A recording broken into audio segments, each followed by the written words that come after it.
అసలు గత కొన్నేళ్లుగా మీతో రిలేషనే లేదని మీ అత్తగారు చెప్తా ఉన్నారండి. 5 years నుంచి రిలేషన్లో లేము. లాస్ట్ 5 years నుంచి ఎప్పుడైతే నాకు ఈ విషయం తెలిసిందో అప్పటి నుంచి నన్ను కొట్టడము చేయడము చాలా నానా విధాలుగా హింసించిండు. తాగేసి వచ్చి ఏ రాత్రి అంటే ఆ రాత్రి ఇది చేయడము చాలా. పవిత్ర డైరెక్ట్ నాకు కాల్ చేసి వాడు నా మొగుడే, ఏం పీక్కుంటో పీక్కో అనేసి కూడా అనింది. ఇలాంటి మాటలు కూడా మాట్లాడింది పవిత్ర జయరాం. వాళ్ళ పిల్లలకి కూడా తెలుసు. వాళ్ళ అబ్బాయిని వెళ్ళి అడిగాను, వాళ్ళ అబ్బాయితో వెళ్ళి మాట్లాడాను. ఇలా నా భర్త మీ అమ్మతో ఉన్నాడు ఏంటిది అనేసి అని అడిగాను. అడిగితే మీ ముందే వెళ్తారా బెడ్రూమ్లోకి అంటే, అవును మా ముందే వెళ్తారు, మాతోనే ఉన్నాడు, వాళ్ళ ఇష్టం వాళ్ళ లైఫ్, మేమేం అబ్జెక్ట్ చెయ్యము అనేసి పవిత్ర జయరాం కొడుకు అన్నాడు. ఎప్పుడొచ్చినా ఇంట్లో పెద్ద టార్చరే. ఏది చేసినా కంటిన్యూస్గా దాని ఫోటో చూస్తూ ఉంటాడు. ఇంట్లో తాగితే ఇంట్లోనే ఫుల్ అయిన తర్వాత దాంతో వీడియో కాల్ మాట్లాడుతూ ఉంటాడు. చెప్పవే పాప, ఏం చేస్తున్నావు, ఏంది సంగతి, ఇక్కడ నాకు అన్నం పెట్టట్లేదే, అన్నీ ఫాల్స్ అంటే ఫాల్స్. మొత్తం నన్ను బ్లేమ్ చేశాడు, ఎక్కడ పడితే అక్కడ బ్లేమ్ చేశాడు. ఇంకేం చెప్పలేను ఇంతకంటే. మాది రిలేషన్షిప్ స్టార్ట్ అయ్యి 2004 July 4th స్టార్ట్ అయింది. 2004లో మ్యారేజ్ 15లో అయిందా? మ్యారేజ్ 15. 11 years ముందు మీకు లవ్ ఉంది, రిలేషన్షిప్ ఉంది. అక్కడికి మా పేరెంట్స్ కన్విన్స్ అవ్వలేదు. నేను మా పేరెంట్స్తో కన్విన్స్ చేసి అందరి సమక్షంలో లవ్ మ్యారేజ్ చేసుకున్నాడు. గ్రాండ్గా చేశారు పెళ్ళి, అందరూ ఒప్పుకొని చేసి. నేను మా అమ్మ చెప్పినా నేను వినలేదు. ఇతడే కావాలి, నాకన్నయ్య నాకు కావాలి, వాడే లోకం సర్వస్వం అని బతికిన.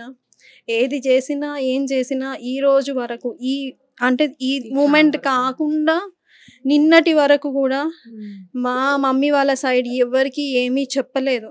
నేను ఎంత ప్రాబ్లం ఫేస్ చేసినాను, సఫర్ అయినాను, ఎటువంటివి మా మమ్మీ వాళ్ళకి తెలియదు. ఏదున్నా ఏమున్నా అత్తగారికి చెప్పుకున్నాను, బయట ఎక్కడ పెట్టుకోలేదు.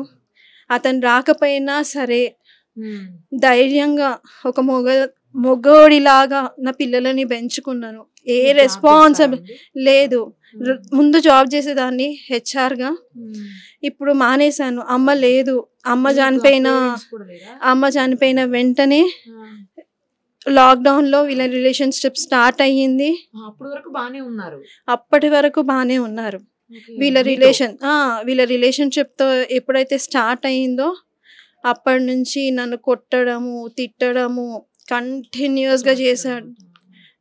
చాలా చాలా అంటే ఒక సాడిస్ట్ కంటే ఇంకా అధ్వానంగా బిహేవ్ చేశాడు. ఏం చేయకుండానే అన్ని వల్గర్ లాంగ్వేజ్ మాట్లాడుకుంటూ ఎవరితో మాట్లాడినా అన్నయ్య అన్న రిలేషన్తో మాట్లాడినా కానీ అఫేర్ పెట్టి తప్పుగా తీయడం, అది ఎవరైనా సరే. మా అత్తగారు నాకు సపోర్ట్ చేశారు, మా మామయ్య ఇద్దరు సపోర్ట్ చేశారు వాళ్ళ ఫ్యామిలీలో. అంతకు మించి ఎవరు లేరు. నేను ఏదైనా వాళ్ళే లోకం సర్వస్వం అనేసి నన్ను బతికినాను. ఇప్పుడు అతనే లేకుండా పోయినాడు. ఇప్పుడు ఇంకేమని నన్ను బ్లేమ్ చేస్తాడు, ఇంకేం చేస్తాడో నాకేం అర్థం అవ్వట్లేదు. ఏం చెయ్యాలి ఈ మూమెంట్లో? నాకు నా పిల్లలను చూసుకొని నేను ఏం చెయ్యాలి? 2 పిల్లలు. పాపది 8 years, బాబుది 4 years. పిల్లల కోసం కూడా వచ్చేవాడు కదా? పిల్లల కోసం వచ్చినా ఇట్లా చూసి వెళ్ళిపోయేవాడు. పిల్లల కోసం వచ్చినప్పుడు పవిత్ర ఆంటీ ఉంటుందానా మీకోసము, పవిత్ర ఆంటీ ఉంటుందానా, దీని ఏమైనా సరే పవిత్ర ఆంటీ ఉంటుంది. మరి నేనేం అవ్వాలి అని అంటే కూడా దానికి సమాధానం లేదు, ఏది లేదు. తన మైకంలో ఉండిపోయాడు.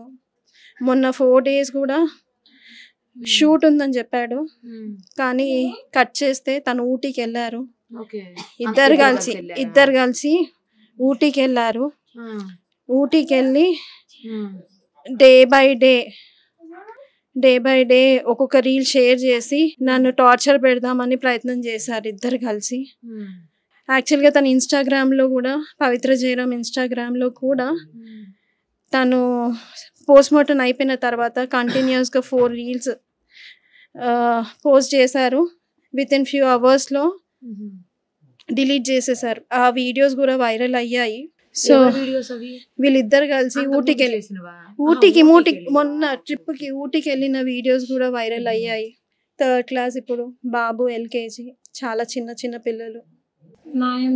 మీ వైపు అడిగే వాళ్ళు కూడా ఎవరు లేనట్టున్నారు, మీ అత్తగారు తప్ప. అత్తమ్మ వాళ్ళు ఉన్నారు, మా ఫ్యామిలీ వాళ్ళు వస్తున్నారు, మా మమ్మీ వాళ్ళ సైడ్ వాళ్ళు వస్తున్నారు, మా మేనమామయ్య వాళ్ళందరూ వస్తున్నారు, దారిలో ఉన్నారు. వాళ్ళకి ఇప్పటి వరకు ఎటువంటి విషయం తెలియదు. ఈ సూసైడ్ తోనే అన్ని బయటికి వస్తున్నాయి. అసలు ఇప్పటి వరకు మీరు వైఫ్ ఉన్నారు, పిల్లలు ఉన్నారని కూడా ఎవరికి తెలియదు. అతను చెప్పనీయలేదు. సోషల్ మీడియాలో నేను అతన్ని ట్యాగ్ చేసి ఏమైనా వీడియోస్ పెట్టినా సరే అవి ఇమీడియట్ గా డిలీట్ చేసేస్తారు. నన్ను బ్లాక్ చేసేసాడు.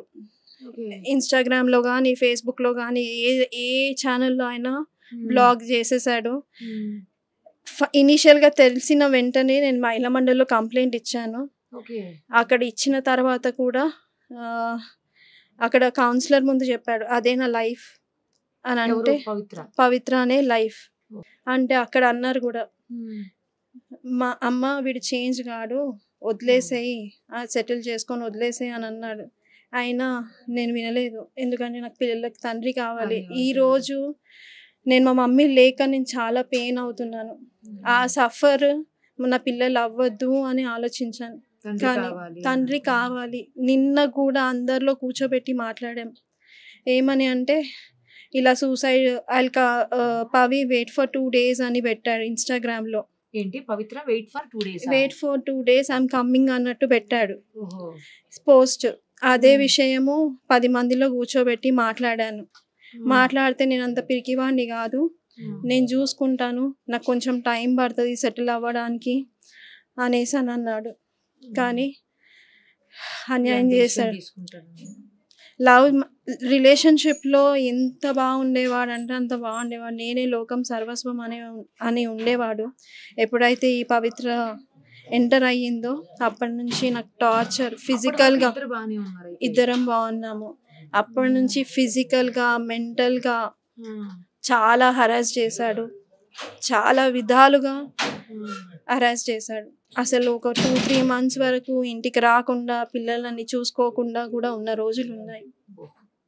మీ వైపు ఎవరు లేరు కూడా కదా అడగడానికి కూడా. ఇన్ని రోజులు అసలు మీరు చెప్పలేదు అంటున్నారు. నేను చెప్పలేదు. యాక్చువల్గా చెప్పాలంటే పెద్దగా చేసుకుంటే ఎందుకు, పాప సెటిల్ అవుతుంది, అమ్మ లేదు, అమ్మ సపోర్ట్ లేనందుకు పాపకి ఫ్యూచర్లో ఏమైనా కావాలి, ఒకేషన్స్ ఏమైనా చేయాలన్నా, ఫంక్షన్స్ కావాలన్నా మా వాళ్ళు రావాలి అంటే నేను ఇష్యూ చేయకుండా ఉంటేనే వాళ్ళు వస్తారు, చూస్తారు. అందుకనే అదొక్క విషయానికి ఓపిక పట్టాను. ఎందుకంటే ఒక ఆడపిల్ల ఉంది నాకు. 2 అబ్బాయిలు ఉండుంటే అది డిఫరెంట్ ఉండేదేమో, కానీ ఒక ఆడపిల్ల ఉంది. తనని నేను ఫ్యూచర్ ఖరాబ్ చేయొద్దు కాబట్టి, పాడు చేయొద్దు కాబట్టి ఇలా ఆలోచించాను. లేదు, నేను మాట్లాడలేదు. ఒకసారి 2 days బ్యాక్ తను వచ్చిన నెక్స్ట్ డేనే కాల్ చేశాను. ఏమైంది ఇంకా నైట్ రాలేదు అని అంటే, ఇవన్నీ మాట్లాడకు, నేను రెస్పాన్సిబిలిటీస్ ఫుల్ఫిల్ చేస్తాను, అంతకు మించి నా గురించి ఎక్స్ట్రా అడగడం అవసరం లేదు. ఏది ఇన్సిడెంట్ జరిగిన రోజా ఇది? ఇన్సిడెంట్ తర్వాత 2 daysకి మార్నింగ్ నైట్ అంతా ఇంటికి రాలేదు అని అంటే అడిగితే ఆ మాట అన్నాడు. కానీ యాక్చువల్గా ఆమె హార్ట్ స్ట్రోక్ వచ్చి చనిపోయింది అని చెప్తున్నారు. తెలియదండి. యాక్చువల్గా చెప్పాలంటే నాకు తెలిసి డ్రైవర్ ఉన్నాడో లేడో తెలియదు. టు బీ ఫ్రాంక్, డ్రైవర్ ఉండుంటే ఈ పాటికి ఓపెన్ అప్ అయ్యేది, డ్రైవర్ వచ్చేవాడు సీన్లోకి. డ్రైవర్ అయితే లేడు అని నా వే ఆఫ్ ఆలోచన. ఎందుకంటే తనకి రిబ్స్ ఇదయ్యాయి అన్నది తెలిసిన ఇన్ఫర్మేషన్, రిబ్స్ ఫ్రాక్చర్ అయ్యాయి అన్నది ఇన్ఫర్మేషన్ పవిత్రకి. ఎందుకంటే నాకు 12:40 కాల్ చేశాడు. ఎప్పుడు ఇలానే తాగేసి కాల్ చేస్తాడు అనేసి నేను లైట్ తీసుకున్నాను, సైలెంట్ పెట్టి. యాక్చువల్గా ముందు రోజు మా అత్తయ్యకి బ్యాక్ పెయిన్ అయ్యింది, తనకి యూరిన్ ఇన్ఫెక్షన్, కిడ్నీలో వాటర్ స్టోర్ అయ్యింది అనేసి midnight 11:40కేమో విజయ హెల్త్ కేర్కి వెళ్ళాము. ఓకే. వెళ్తే అక్కడ తనకి ట్రీట్మెంట్ చేయించుకొని డ్రిప్స్ ఎక్కించుకొని రిటర్న్ అయ్యాము. ఆ రోజు నైట్ మొత్తం తనకి అంటే మాకు స్లీపే లేదు. ఓకే. అంటే మీరు పడుకున్నారు నెక్స్ట్ డే పడుకున్నాను. పడుకున్న తర్వాత అత్తయ్య వాళ్ళు 1:10, 1:15 అలా వచ్చారు. అంతలోపు వాళ్ళ నాన్నకు కాల్ చేశాడంట. వస్తే సరే ఆగతయ్య నేను కనుక్కుంటాను మీరు వెయిట్ చేయండి అనేసి కాల్ చేస్తే పవి లేస్తలేదు. సరే ఒక్క నిమిషం ఆగు, నీకేమయ్యింది ఫస్ట్ అది మేజర్గా చెప్పు అనేసి అని అడిగాను. అంటే నాకు కాళ్ళకి చేతులకు దెబ్బలు తాకాయి కానీ పవి లేస్తలేదు అనేసి అని అంటే వెయిట్ చెయ్యి, వేరే హాస్పిటల్కి తీసుకోవడానికి ట్రై చెయ్యి అనేసి చెప్పాను. అంటే కాల్ కట్ చేశాడు. మళ్ళీ కొంచెం సేపటికి కొద్దిసేపటికి మళ్ళీ కాల్ చేసి తను చనిపోయింది అనేసి ఏడుస్తున్నాడు. ఇంకా దానికి నేనేం చేయలేను. సో ఇది ఇన్సిడెంట్ జరిగింది. ఈ రోజు పొద్దున్న మీ అత్తయ్య చెప్తున్నారు మార్నింగ్ నుంచి ట్రై చేస్తే దొరకలేదు. యాక్చువల్గా నేను 12 నుంచి మేము ట్రై చేస్తున్నాము. 2 o'clock పవిత్ర ఫ్లాట్కి వెళ్ళాల్సి ఉండింది. వాళ్ళ ఫ్రెండ్ సాయి అనేసి ఉన్నాడు. అతని దగ్గరికి అంటే నైట్ వెళ్ళి పవిత్ర దగ్గర నుంచి లగేజ్ మొత్తం తీసుకొచ్చి నా దగ్గర పెట్టాడు అనమాట. ఇంట్లో పెట్టాడు. అతని డ్రెస్సెస్ లగేజ్ మొత్తము పెడితే నేనేం చేశాను, నాకు డౌట్ వచ్చి 2 o'clockకి నేను వెళ్దాము అని ఫిక్స్ అయ్యాను. వెళ్తే నాకు రూట్ తెలియదు అక్క, నైట్ తీసుకెళ్ళాడు గల్లీలు తిప్పుకుంటూ అనేసి అని అన్నాను. ఇంకొక ఫ్రెండ్ని ఒక ఇన్ఫార్మర్ని పెట్టాడు ఇక్కడ నా కోసం. అంటే నేను మా ఇంటికి ఎవరు వస్తున్నారు, ఎవరు వెళ్తున్నారు, నా పిల్లలు ఏం చేస్తున్నారు ఇక్కడ నుంచి ఇన్ఫర్మేషన్ ఇచ్చే అతన్ని అక్కడ పెట్టేసి అతన్ని అడిగాను, ఉదయ్ అన్న కనిపిస్తలేడు, మరి ఫ్లాట్కి వెళ్దామా మణికొండ కంటే అక్క మా ఇంట్లో ఫంక్షన్ ఉంది అయిపోయినాక కాల్ చేస్తాను అనేసి అని అన్నాడు. నేను కూడా కాల్ చేస్తాను అక్క అనేసి కాల్ చేశాడు. యాక్చువల్గా నేను ఆల్మోస్ట్ ఒక 20-30 మెంబర్స్ నుంచి కాల్ చేయించాను. ఒకరి ఫోన్ కాకపోతే ఇంకొకరి ఫోన్లో నుంచి అయినా లిఫ్ట్ చేయొచ్చేమో అనేసి రోడ్ల పంట తిరుగుతూ అటు ఇటు తిరుగుతూ చేయించాను. రెస్పాండ్ లేదు. సరేలే దాని ఫ్లాట్కి అయితే వెళ్తే తెలుస్తుంది ఏంటో సంగతి అని వేరే పిల్లలను ఇచ్చి పంపిస్తే అప్పటికి అయిపోయింది. అంటే మాకు తెలిసింది 6 గంటలకు అట్లా 6 o'clock 12 o'clock నుంచి 12-12:30 నుంచి కంటిన్యూస్గా తిరుగుతూనే ఉన్నాము. ఆ పిక్ లో కూడా ఏదో చున్నీ కనిపిస్తుంది. ఏమో తెలియదండి, నేను చూడలేదు ఇప్పుడు వరకు చూడలేదు. నాతో మాట్లాడకు అనేసి అన్నాడు.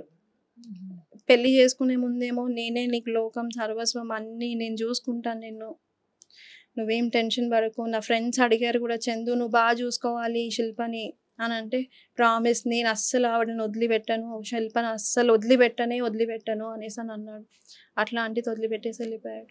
ధైర్యంగా ఉండండి, ఎందుకంటే పిల్లల కోసం ఇంక ఇప్పుడు తండ్రి లేరు, కనీసం మీరు కూడా ఇలా డీలా పడిపోతే పిల్లలకి ఇబ్బంది అవుతుంది కదా. కొంచెం పిల్లల గురించి ఆలోచించుకుని ధైర్యంగా ఉండండి. మీ అత్తగారి వాళ్ళకి కూడా మీరే కదా ఇక ధైర్యం, పిల్లలకి మీ అత్తగారికి అందరికి. ఏం చెప్పాలో నాకు అర్థం అవుతలేదు ఈ సిచ్యువేషన్లో. వాళ్ళనే నమ్ముకొని బతికిన ఇన్ని రోజులు, ఎంత ఓపిక పట్టినానో, చాలా ఓపిక పట్టినా, కానీ నా ఓపికకి వాల్యూ లేకుండా చేశాడు. అంతే. ఇప్పటికైనా అబ్బాయి వస్తాడు, కలిసి కాపురం చేద్దాం అనుకుంటున్నా. నిన్న కూడా ఒకటే చెప్పాను, అందరినీ కూర్చోబెట్టి చెప్పాను, అయిపోయింది, నేను తన టాపిక్ తీయను, తను నాతో మాట్లాడకపోయినా పర్వాలేదు, పిల్లల కోసం తను ఉండాలి, టైం తీసుకున్నా పర్వాలేదు, ఎంత టైం తీసుకున్నా పర్వాలేదు, తీసుకొని నేనేం అనను, తన ముందుకి రాను అని క్లియర్గా అందరిలో చెప్పిపించాను. పిల్లల కోసము కావాలి, తండ్రి కావాలి అన్న ఆలోచనతోనే ఇన్ని డేస్ ఓపిక పట్టాను, సంవత్సరాలు ఓపిక పట్టాను. కానీ ఆ ఓపికకి కూడా అసలు అతన్ని ఎలా పోల్చాలా, ఏం పోల్చాలో నాకు అర్థం అవ్వట్లేదు. ఏదన్నా అంటే పవి పవి పవి, ముందేమో ఏదన్నా అంటే కనయ అస్సలు నోట్ల నుంచి ఒక మాట, పడుకునే ముందు కూడా కనయ కన్నా ఏం చేస్తున్నావే కన్నా కన్నా కన్నా అని వద్దా ఆ మాట తప్పితే వేరే మాట ఉండకపోతుండే. తన హ్యాండ్ పైన కూడా ఒక టాటూ ఉంటుంది, మీరు గమనించినారో లేదు, కన్నయ్య అని రాసి ఉంటుంది. తనతో డైరెక్ట్ ఫైట్ చేసినా ఏం చేసినా ఏది చేసినా తను ఏం చేసిందో తెలియదు, కానీ తను మాత్రం చాలా నన్ను ఏ రోజు నా పిల్లలకి స్కూల్లో రిపోర్ట్స్ లో కానీ దేంట్లో తండ్రి స్థానంలో సైన్ పెట్టలేదు. కాకపోతే ఆ ప్రతీక్ష కాలేజ్ రిసిప్ట్ కి పేరెంట్ ప్లేస్ లో సైన్ పెట్టాడు. అంటే ఆమె ఎవరు? వాళ్ళ అమ్మాయికి తను ఉన్నాడంట, పవిత్ర కూతురికి కొడుకుకి ఉన్నాడంట. కానీ నా పిల్లలకి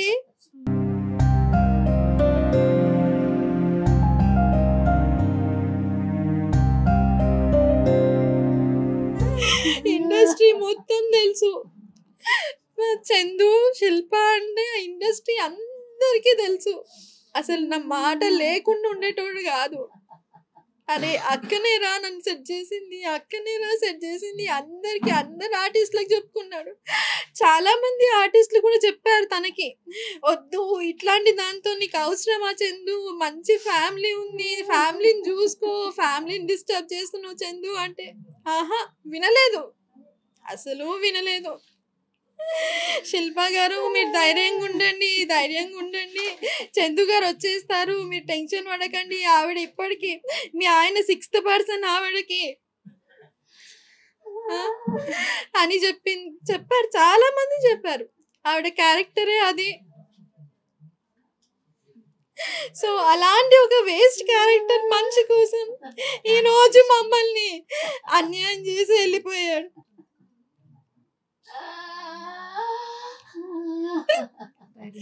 అసలు నా పేరు లేకుండా అరే అక్క చేసిందా, కన్నా చెప్పు, ఇప్పుడే స్టార్ట్ అయినా, ఇక్కడున్నా, ఈ లొకేషన్ లో ఉన్నా, వచ్చేస్తున్నా, హార్డ్లీ ఇంకా 5 minutes లో ఉంటేనే ఇంట్లో వచ్చేస్తున్నా.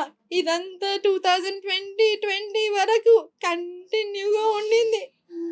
ఎప్పుడైతే ఫస్ట్ లాక్డౌన్ స్టార్ట్ అయ్యిందో అప్పటి నుంచి ఎప్పుడు నా మీద చెయ్యనోడు. 12:30 నైట్ నుంచి మార్నింగ్ 5 o'clock వరకు ఎట్లా పడితే అట్లా కొట్టినాడు. అయినా మా మమ్మీ వాళ్ళ సైడ్ ఎవరికి చెప్పుకోలేదు, మా మేనమామలకు కానీ ఎవరికి చెప్పుకోలేదు. నేను ఏదున్నా మా అత్తయ్యతో మాట్లాడుతుండే, అది కూడా ఊరబకపోతుండే.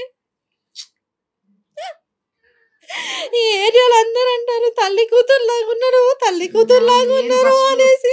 మదరే అనుకున్నానండి, తర్వాత తెలిసింది మదర్ లేదు అని. కానీ ఇంత అన్యాయం చేసి వెళ్తాడు అనేది అనుకోలేదు.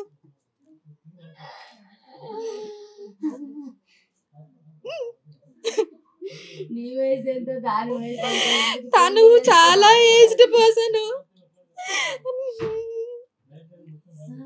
ఏజ్ డిఫరెన్స్ కూడా చాలా ఉంది. నాకు చెప్పడమే పవికి హార్ట్ లో హోల్స్ ఉన్నాయి, తనని జాగ్రత్తగా చూసుకోవాలి, అది ఇది అనేసి అని అన్నాడు.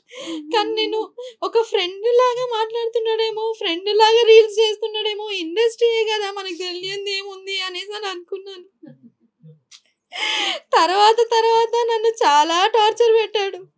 అసలు నా దగ్గర ఉండని కూడా ఉండట్లేదు.